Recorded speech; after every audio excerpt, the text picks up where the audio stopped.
यह आभास करते हुए कि परमल अपनी चुप्पी नहीं तोड़ेगा, एलएसटी ने भावहीन स्वर में कहा, तुम्हारा अगला आदेश एलोरा पहुंचने का है, और बाहर चली गई। भीमकुंड अगला था। हम एक और शब्द खो चुके हैं। ज्ञानगंज पहुंचने और वेदव्यास से भेंट करने के पश्चात परशुराम ने घोषणा की, हम नहीं जानते थे कि और कितने हैं, परंतु एक बात ध्यान देने योग्य है। पहला मानसरोवर, उसके बाद उत्तराखंड में रूपकुंड, उत्तर प्रदेश में आगरा, राजस्थान में कुलधारा, गुजरात में द्वारका और अब मध्य प्रदेश में भीमकुंड। वे उत्तर से दक्षिण की ओर बढ़ रहे हैं। वेदव्यास, हमें यह जानने की आवश्यकता है कि वे किन अन्य स्थानों पर जाने वाले हैं और क्यों। केवल आप ही इसका उत्तर दे सकते हैं। परशुराम ने अपने नेत्रों में आशा की धुंधली किरण के साथ वेदव्यास की ओर देखा। वेदव्यास ने त्वरित उत्तर दिया, मेरा मानना है कि कुल 9 स्थान हैं, जिनमें से 6 खो गए हैं। आप ठीक कह रहे हैं, वे उत्तर से दक्षिण की ओर बढ़ रहे हैं। शेष 3 स्थान महाराष्ट्र के दक्षिण में होने चाहिए। महाराष्ट्र के दक्षिण में? वे आगे एलोरा की गुफाओं की ओर बढ़ रहे हैं। वेदव्यास ने परशुराम की जिज्ञासा को शांत करते हुए पुष्टि की। यह सुनकर परशुराम आग बबूला हो गए और क्रोध से कांपने लगे। यदि उन्होंने मेरे मंदिर के भीतर कदम रखने का दुस्साहस किया तो मैं सभी को मार डालूंगा। मैं उनका सिर काटने से पूर्व दोबारा विचार नहीं करूंगा। अपने देह को छोड़ने से पूर्व उन्हें अपने सबसे भयानक स्वप्न का सामना करना पड़ेगा। उनके नेत्रों से फूट रही आक्रामकता स्पष्ट दिख रही थी। बृहस्पति, अश्वत्थामा को मेरे पास लाओ। अश्वत्थामा यहाँ नहीं है। ओम ने अश्वत्थामा को पराजित कर दिया और ज्ञानगंज छोड़ दिया। अश्वत्थामा उन्हें वापस लाने गए हैं, बृहस्पति ने भयभीत स्वर में कहा, जिससे परशुराम का क्रोध और बढ़ गया। ओम ने उनके आदेशों की अवहेलना की थी। अश्वत्थामा उसे रोक नहीं सका और अब वेदव्यास के बोलते ही अगले शब्द की उल्टी गिनती आरंभ हो गई थी। जाने से पूर्व परशुराम के अंतिम शब्द थे, मैं शुक्राचार्य के असुरों के संकट को सदैव के लिए नष्ट करने के पश्चात ही ज्ञानगंज लौटूंगा। 5 जुलाई को लद्दाख में रिक्टर पैमाने पर 4.7 की तीव्रता का भूकंप कारगिल में अनुभव किया गया, परंतु इस बार भीमकुंड किसी को भी इस विनाश की चेतावनी नहीं दे सका। जब अश्वत्थामा रूपकुंड पहुंच गया था और मिलो दूर से आ रही ओम की गदा की तेज गूंज का पीछा कर रहा था, तब परशुराम एलोरा की गुफाओं की ओर बढ़ रहे थे और परमल नागेंद्र के आदेशानुसार महाराष्ट्र के तट की ओर उन्हें ले जा रहा था। तभी चालक दल के एक सदस्य ने परमल के पास आकर कहा, आपको बुलाया गया है सर।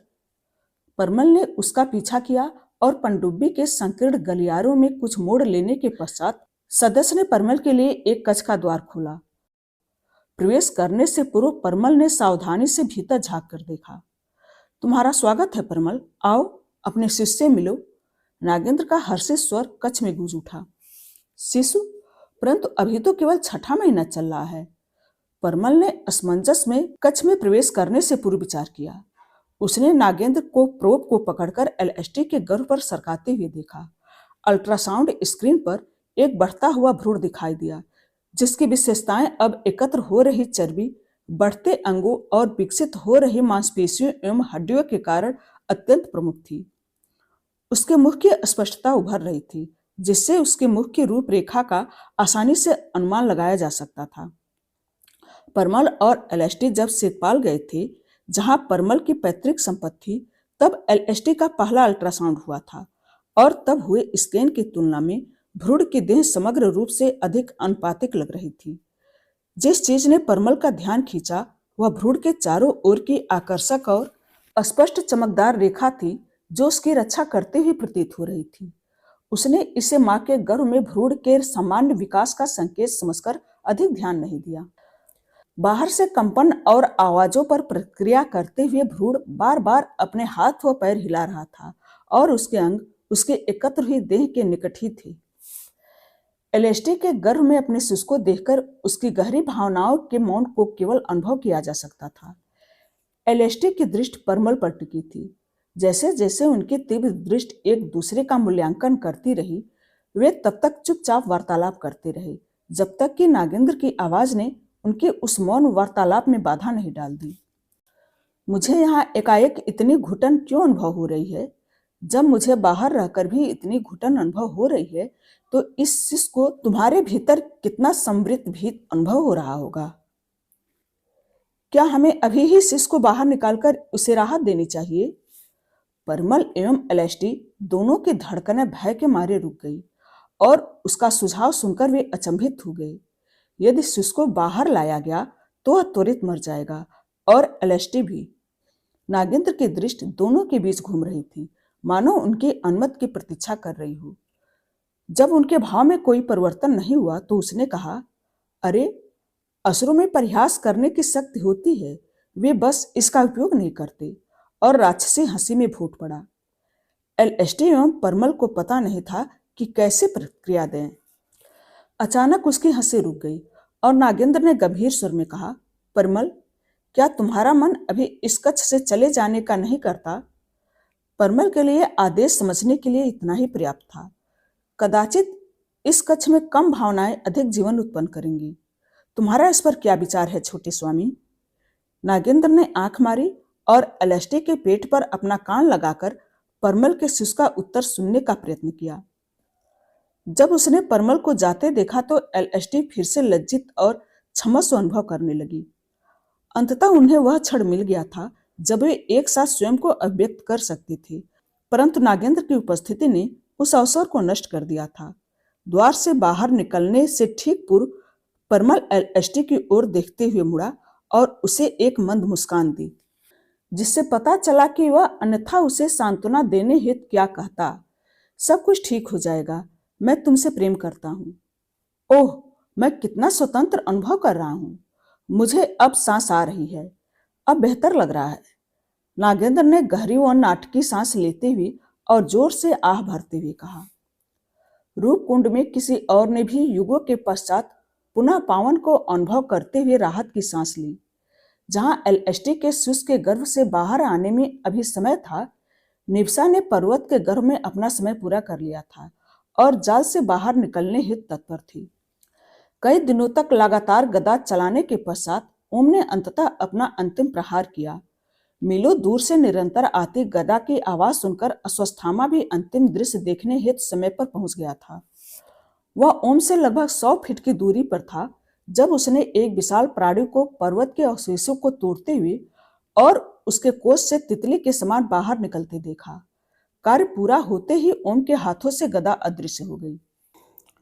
जिस प्रकार एक फूल धीरे धीरे खिलता है, उसी प्रकार अश्वत्थामा निवसा को हर हलचल के साथ एक नए कदम बढ़ते हुए देख सकता था। यद्यपि अश्वत्थामा ने उसके बारे में बहुत कुछ सुना था, परंतु उस क्षण वह उसके विशालकाय रूप से मंत्रमुग्ध हो गया था। उसे स्मरण आया कि जब ओम ने उसे एक शिष्य नवगुंजरा के रूप में पाया था तो उसने कैसे उसका वर्णन किया था। नौ का अर्थ है नौ, गुण का अर्थ है गुणवत्ता और जरा का अर्थ है पुराना, अर्थात एक पौराणिक प्राणी जो 9 गुणों का प्रतिनिधित्व करता था। ये उसके सटीक शब्द थे। अश्वत्थामा के लिए यह देखना विस्मय भरा था कि कैसे 9 विभिन्न प्राणियों के 9 विभिन्न अंगों के मेल से इतना दिव्य परिणाम प्राप्त हुआ था। उसकी आत्मा सबसे शुद्ध प्रतीत हो रही थी। भले ही वह उसकी भव्यता को परिभाषित करने वाले सभी शब्दों से परे थी और यह उसकी शुद्ध आत्मा थी जिसे अश्वत्थामा स्पष्ट रूप से अनुभव कर सकता था जब उसने उसे दूर से देखा। यह क्षण निवसा एवं ओम के लिए अत्यंत आनंदपूर्ण था और अश्वत्थामा के लिए लुभावना। उसके आकार को परिभाषित करने हेतु विशाल और प्रचंड जैसे शब्द अल्पकथन थे। ओम से उसके बारे में सुनते समय उसने जो कल्पना की थी वह उससे कहीं अधिक विशाल थी। जैसे ही वह मुक्त हुई, ओम और निवसा ने एक दूसरे को ऐसे गले लगाया जैसे एक हाथी या कोई अन्य विशाल प्राणी किसी मनुष्य को गले लगाता हो। दोनों की प्रतीक्षा संपन्न हुई और एक दूसरे के प्रति उनके स्नेह की कोई सीमा नहीं रही। यद्यपि कुछ ही समय में निवसा को अपने सूंघने की क्षमता से किसी दूसरे मनुष्य की उपस्थिति का आभास हो गया और वह सतर्क हो गई। उसके संदिग्ध आचरण को देखते हुए अश्वत्थामा ने एक चट्टान के पीछे छिपने का निर्णय लिया जब तक कि वह उसकी पूरी क्षमता और शक्ति का अनुमान नहीं लगा लेता, क्योंकि यदि निवसा को उससे थोड़े से भी संकट का आभास होता तो निश्चित रूप से ओम की रक्षा करने हेतु उस पर वार कर देती। निवसा, क्या हुआ? वह उसे अज्ञात संकट की खोज में क्रोधित दृष्टि से हर ओर देखने लगी। शांत हो जाओ, सब ठीक है, मुझे देखो, ओम ने उसे सहलाते हुए कहा। यह एक भूला हुआ ऋण था जिसे मैं अंततः आज चुका रहा हूं मेरे मित्र। यद्यपि मैं तुम्हारे समय और मेरे प्रति तुम्हारे निष्ठा की हानि की भरपाई कभी नहीं कर पाऊंगा, एक चीज जो मैं कर सकता हूं वह है तुम्हें मुक्त करना। अब मुझे ऐसी जगह लौटना होगा जहां मैं तुम्हें अपने साथ नहीं ले जा सकता। अश्वत्थामा उसकी बातें सुन सकता था और समझ गया कि ओम का निश्चय ज्ञानगंज लौटने का था। वे दिन चले गए जब तुम मेरे साथ स्वतंत्र रूप से चल सकती थी। अब तुम केवल मिथकों एवं लोक कथाओं में उपस्थित हो और मनुष्यों का किसी भी चीज को स्वीकार करना जो वे नहीं समझते हैं या जिसके साथ प्रतिध्वनि नहीं होते हैं, यह संभावना लगभग शून्य है।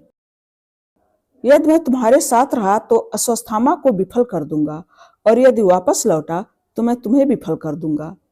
तुम्हारे साथ जो कुछ हुआ है उसके पश्चात मुझे कोई अधिकार नहीं है कि मैं तुमसे तब तक यहाँ रुकने के लिए कहूं जब तक मैं ज्ञानगंज के निवासियों से तुम्हें वहां रहने की अनुमति देने का अनुरोध करके पुनः वापस न आ जाऊं।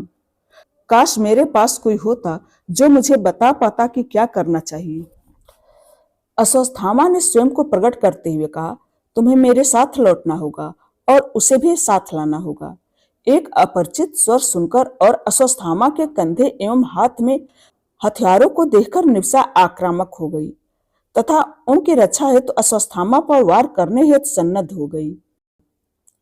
ओम ने बिना दूसरी ओर देखे कहा, वह एक मित्र है, वह हमें कोई क्षत नहीं पहुंचाने वाला। शांत हो जाओ निवसा। निवसा थोड़ी कोमल प्रतीत हुई परंतु अपने पैरों पर ही खड़ी रही। जब तुमने इसका वर्णन किया तो मैंने कभी विचार नहीं किया था कि यह इतनी विशाल होगी। अश्वत्थामा ने सावधानी पूर्वक ओम और निवसा की ओर बढ़ते हुए कहा।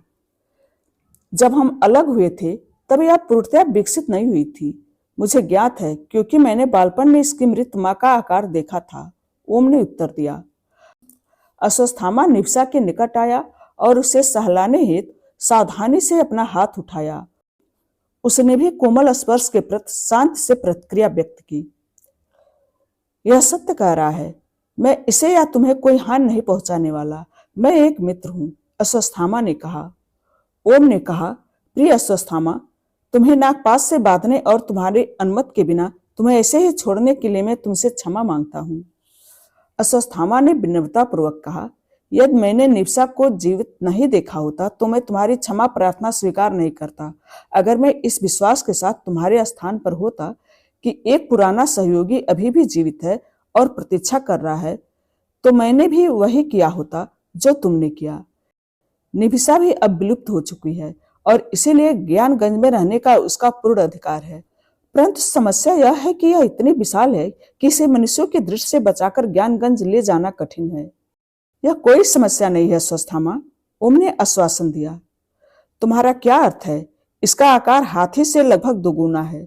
ऐसे कई गांव हैं जहां से हमें गुजरना पड़ता है और बिना दिखे इसे अपने साथ ले जाना असंभव है। अश्वत्थामा ओम के आत्मविश्वास से भ्रमित था। इस कथा का शेष भाग अगली वीडियो में। धन्यवाद।